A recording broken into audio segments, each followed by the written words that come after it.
नमस्कार, मी रुचिता. ॲग्रोनमध्ये आपल्या सर्वांचं स्वागत. ऊसाचं उत्पादन घ्यायचं म्हणजे मोठा खर्च आपल्याला खतांवर करावा लागतो, कारण ऊस पिकच असं आहे ज्याला भरपूर अन्नद्रव्यांची गरज असते. त्यामुळे त्या जमिनीतूनही प्रचंड प्रमाणात अन्नद्रव्य शोषतं. पण प्रॉब्लेम कुठे होतो, तर जेव्हा आपण रासायनिक खतांचा वापर जास्त प्रमाणात करतो तेव्हा. फक्त जमिनीची सुपीकताच कमी होत नाही, तर तिचं आरोग्यही खराब होतं. आता तुम्ही म्हणाल, मग काय करायचं? पिकाला खत तर द्यावंच लागणार ना.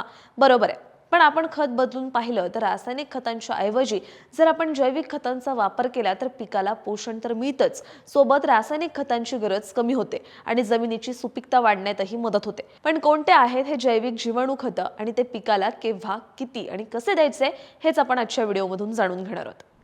ऊसासाठी नत्र, स्फुरद, पालाश यांच्या सोबतच गंधक, सिलिकॉन, लोह, जस्त हेही ऊसासाठी गरजेचं अन्नद्रव्य आहेत. सुरुवात करूया नत्रापासून.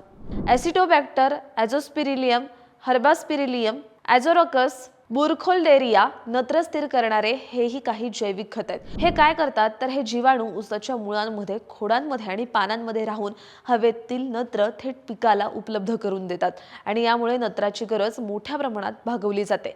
त्यामुळे युरियाचा वापर कमी होतो आणि ऊसाचं उत्पादन जवळपास 15% वाढतं. दुसरं आहे स्फुरद विरघळणारे जीवाणू म्हणजेच PSB. हे जीवाणू जमिनीत अडकलेले स्फुरद पिकाला शोषण्यायोग्य स्वरूपात उपलब्ध करून देतात. आता NPK मधलं राहिलं के म्हणजे पोटॅशियम. पालाश अन्नद्रव्यांसाठी उपलब्ध करून देणारे जीवाणू म्हणजेच पोटॅशियम मोबिलायझिंग बॅक्टेरिया यांचा वापर करता येतो. हे जीवाणू जमिनीत असलेला पालाश पिकाला सहज उपलब्ध करून देतात आणि याच्या वापरामुळे रसाची गुणवत्ता सुधारते आणि पीक कीड रोगांना चांगलं तोंड देते. आता ही NPK अन्नद्रव्य आपल्या सगळ्यांनाच माहिती असतात, पण यांच्या बरोबरीने महत्त्वाची असतात गंधक आणि सिलिकॉन. यातलं गंधक म्हणजे सल्फर. गंधक देणारे जीवाणू जमिनीचा सामू सुधारून अन्नद्रव्यांची उपलब्धता वाढवतात. तसंच साखरेचा उतारा, ऊसाची गुणवत्ता आणि रोगप्रतिकारक शक्ती सुद्धा वाढते. तर सिलिकॉनमुळे ऊसाचं खोड जाड, उंच आणि मजबूत होतं. हे जीवाणू वापरले तर पीक दुष्काळ, उष्णता आणि क्षारयुक्त जमिनीतही चांगलं तग धरू शकतं आणि योग्य वापरामुळे हेक्टरी सुमारे 15 टनांपर्यंत उत्पादनात वाढ झाल्याचं प्रयोगांमधून सिद्ध झालंय. मुख्य अन्नद्रव्यांनंतर येतात सूक्ष्म अन्नद्रव्य. यामध्ये लोह आणि जस्त महत्त्वाची भूमिका बजावतात. यासाठी वापरायचं असतं लोह व जस्त विरघळणारे जीवाणू. पण हे जीवाणू काय करतात तर आता काळ्या जमिनीत लोह आणि जस्ताची कमतरता मोठ्या प्रमाणात असते, तर हे जीवाणू पिकाला लोह, जस्त ही अन्नद्रव्य उपलब्ध करून देण्याचं काम करतात.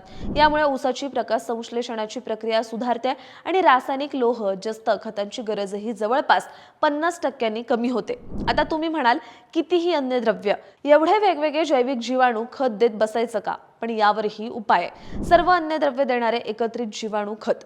याचा मेन फायदा म्हणजे यामुळे उत्पादन तर वाढतंच, पण यामुळे रासायनिक खतांची गरज निम्म्यावर येते, म्हणजे अर्थातच खर्चात बचत होते. आता तुम्ही म्हणाल, नुसतीच नावं काय सांगता? ही खतं कधी, किती आणि कशी द्यायची पिकाला?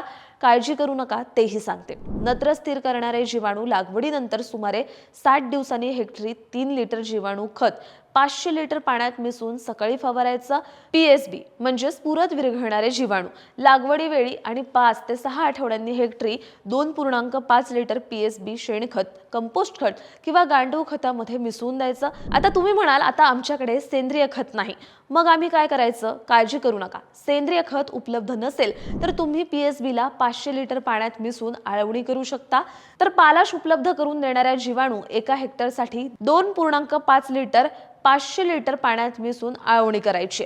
यानंतर येतात गंधक उपलब्ध करून देणारे जीवाणू आणि सिलिकॉन उपलब्ध करून देणारे जीवाणू. यांची सुद्धा प्रत्येकी 2.5 लिटर जीवाणू खत 500 लिटर पाण्यात मिसळून हेक्टरी त्यांची आळवणी करावी. पण लोह आणि जस्त विरघळणाऱ्या जीवाणूंच्या बाबतीत मात्र असं नाहीये. हे जीवाणू थेट जमिनीत देण्यासाठी 5 लिटर जीवाणू खत प्रति हेक्टर या प्रमाणात शेणखतात मिसळून किंवा आळवणी करून द्यायची. आणि आपण जी सर्व अन्नद्रव्य देणारे एकत्रित जीवाणू खत बोललो, ते खत एका हेक्टरला 10 लिटर असं द्यायचं असतं. पण हे देताना 4 वेळा द्यायचं.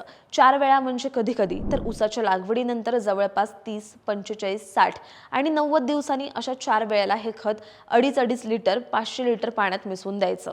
या सगळ्यासोबत आणखी एक बेस्ट उपाय म्हणजे ऊसाची तोडणी केल्यानंतर त्याचं पाचट न जाळता त्याला शेतात पसरून द्यायचं आणि पाचट्यावर हेक्टरी 2.5 लिटर सेंद्रिय पदार्थ कुजवणारे जीवाणू 500 लिटर पाण्यात मिसळून फवारायचं. यामुळे पाचट लवकर कुजतं, जमिनीतला सेंद्रिय कर्ब वाढतो, ओलावा टिकतो आणि खतांचा खर्च कमी होतो. अशा प्रकारे तुम्ही जैविक खतांचा वापर करून तुमच्या ऊसासाठी रासायनिक खतांचा वापर कमी तर होतोच, सोबत जमिनीचं आरोग्यही वाढतं आणि उत्पादनही चांगलं मिळतं. तुम्हाला ही माहिती कशी वाटली हे कमेंट बॉक्समध्ये नक्की सांगा आणि अशाच शेतीविषयक आणि नवनवीन माहितीसाठी ॲग्रोवनला सबस्क्राईब आणि फॉलो करायला विसरू नका.